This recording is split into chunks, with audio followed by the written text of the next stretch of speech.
Welcome guys, I hope that you get as much out of these movements as I have. In the movement world, we kind of break it down into three kind of different patterns, which is bent arm strength, straight arm strength, and single leg work.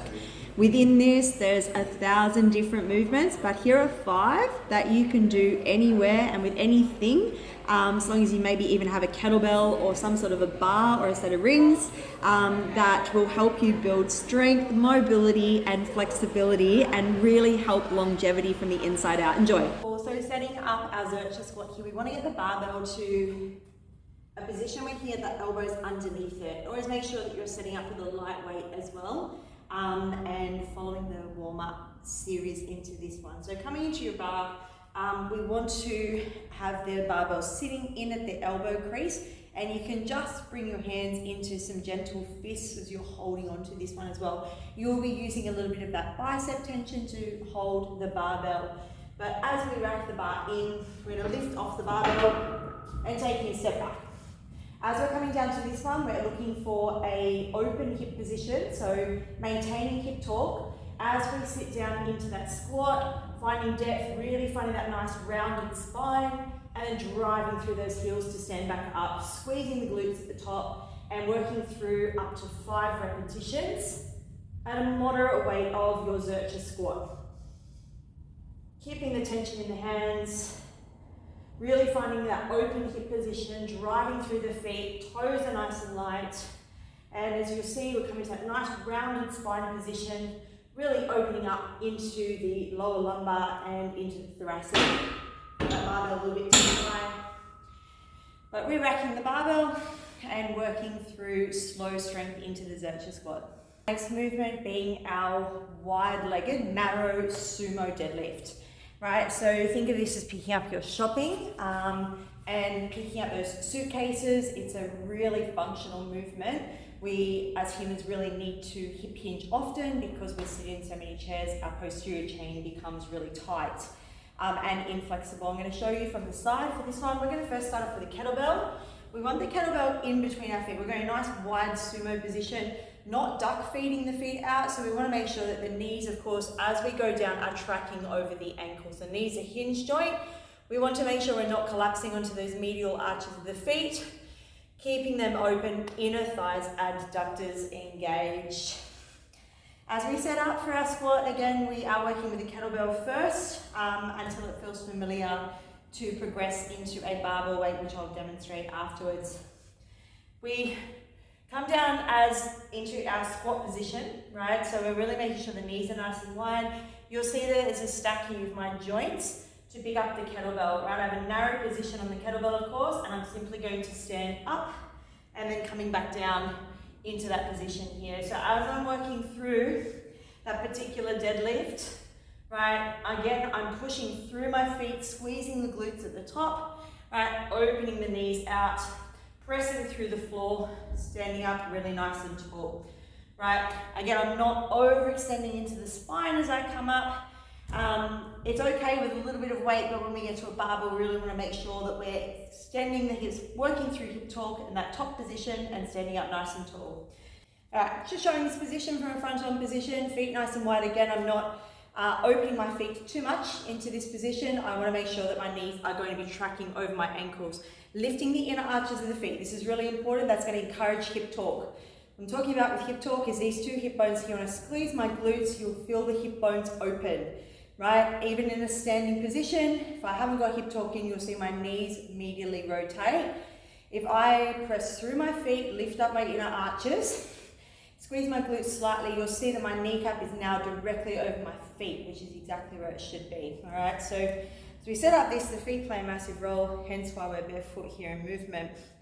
So we're coming down, I have a nice narrow position onto the bar, right? Again, I'm on the shiny part here. I'm going to drive through my feet, bum down, squeeze the lats, picking up the bar, standing up nice and tall, and then again coming down, bum down, keeping the lats engaged, standing up, squeezing the glutes at the top of the movement, really driving through the floor on these ones, really encouraging that work through the posterior chain.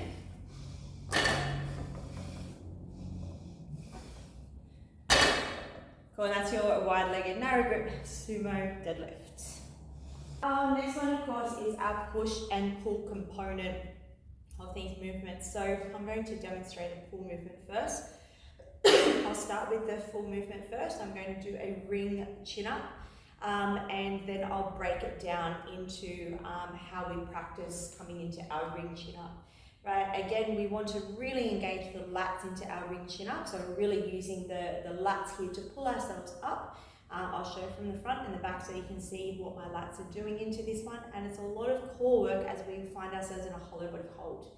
Right, our pull movements are really, really important. We never know when we're going to need to use this pulling strength to pull ourselves over something, to quickly move out of the way, and it is a really, really important functional movement. Again, that balances out the body, especially if we're using phones and devices, by really strengthening the lats, but pulling everything back and really adapting our posture as well. Alright, so again, the full component of this movement is your dead hang, chin up on the rings, coming from a full dead hang position, engaging through the lats, pulling up, getting rings as close to the chest as possible, right to the armpits, that will be your muscle up transition, and then slowly coming down, working all the way, including through that end range, back down to full unlocked hang position. Let's break that down a little bit now. Start to build the strength up for your ring pull up or bar pull up, chin up. We really want to nail the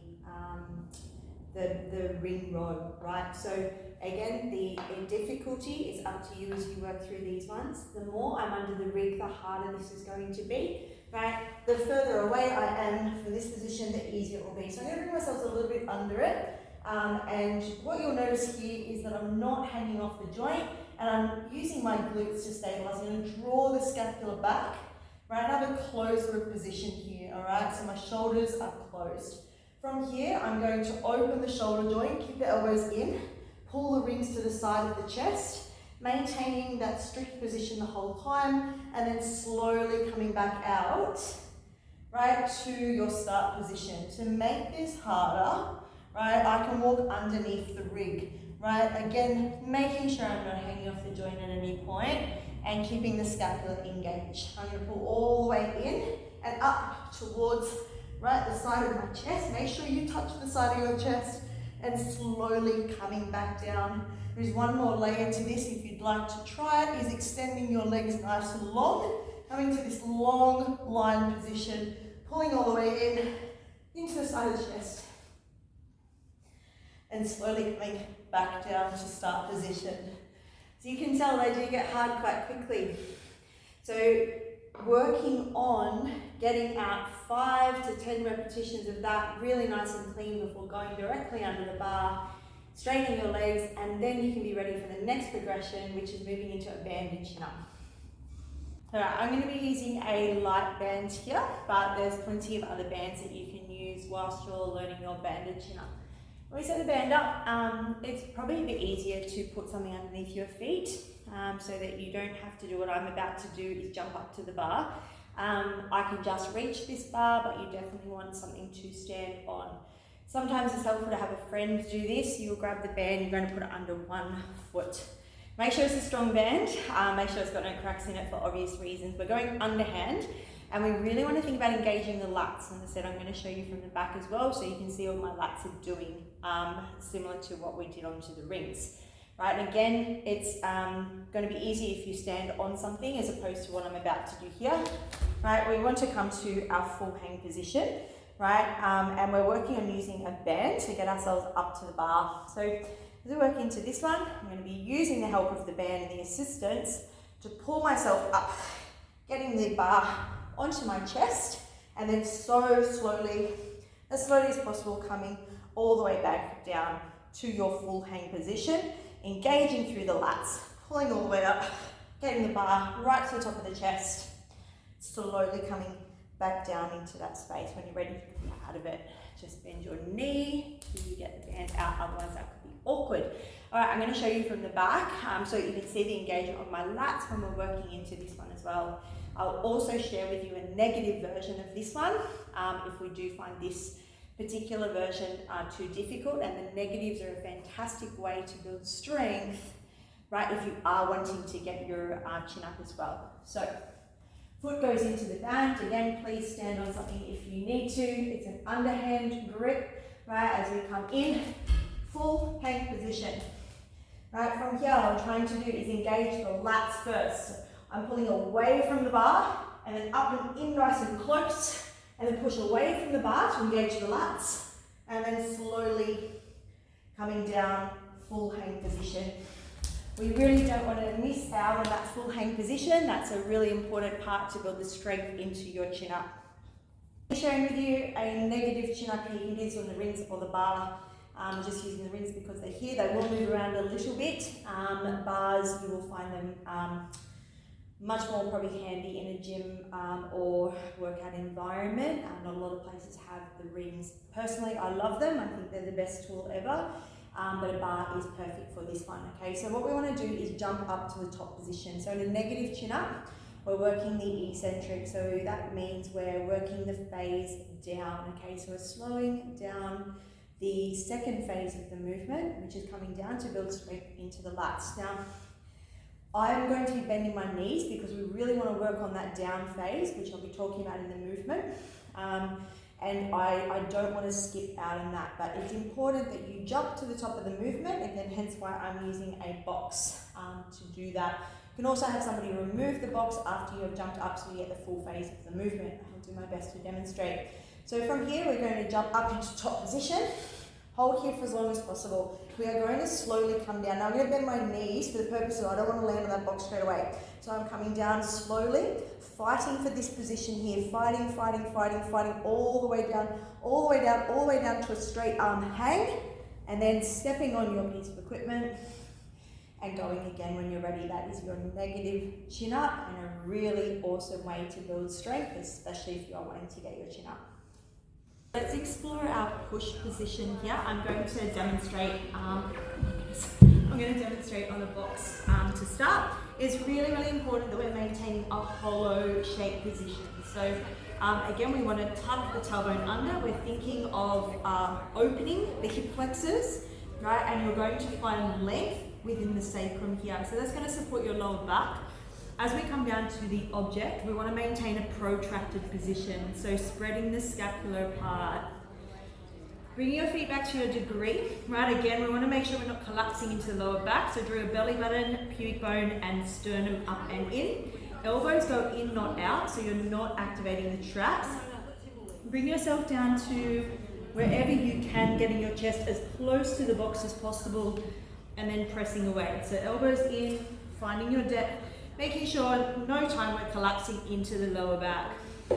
Alright, as you progress from the box or the wall, we can start to bring that down to the floor. So we want to really, again, make sure that we are pulling everything up and in. Right. Option number one is making sure joints are stacked, and we're bringing the forehead in front of the hand, so creating a triangle position here. So from here, I'm going to bend the elbows back so they're not splaying out to the side, and bring the forehead down to the ground, and then press back up.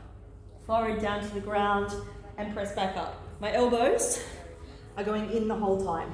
Cool. Next progression into that, we're going to bring those knees back to a modified plank. Making sure the joints are stacked. You'll see my shoulders, elbows and wrists are stacked. I have my tail tucked under like a sad dog. Elbows in, getting as close to the floor as possible. Press back up. So we're looking for full range. Right, and of course, final option, if you can get to full range in a kneeling, protracted position, then we can come up into our toes. Same deal again, protraction, quads on, full plank position, full stacked, protract, elbows in, close to the floor as possible, protract on the way up. Elbows in and back up. So we've explored our squat position, we've explored our wide-legged hip hinge position. Okay, so we've explored our squat position, we've explored the wide-legged sumo deadlift. We just went into a pull variation. We're now going to explore a hip hinge. I love a single leg deadlift. I'm using a, probably too heavy for today for me, a 12 kilo kettlebell, but that's all I've got right now for this movement to practice our hip hinge. Again, we sit in so many chairs these days, And our hamstrings and our hip flexors get really tight because they are practicing being in this position, which is not the orientation of the hip joint. The hip joint is a ball and socket joint and is meant to move around the joint. So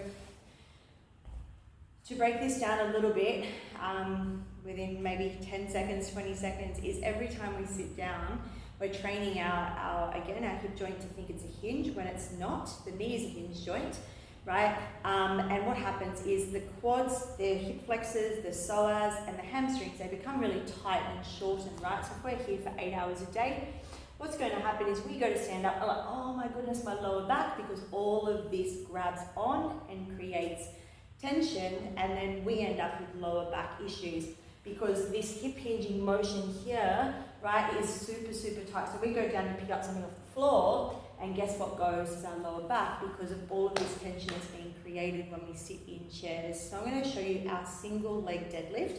I'll show you unweighted and then weighted, right? So what we're looking for here is to keep one leg relatively straight here, and it's like I'm on a stiletto. I'll go this side. On the other foot, right? What I'm looking to do here is as if I have a stick down my back, I'm going to be hip hinging, right? Allowing the sacrum to be nice and flat. I'm not allowing the back to do this, so I am pulling the belly in slightly here.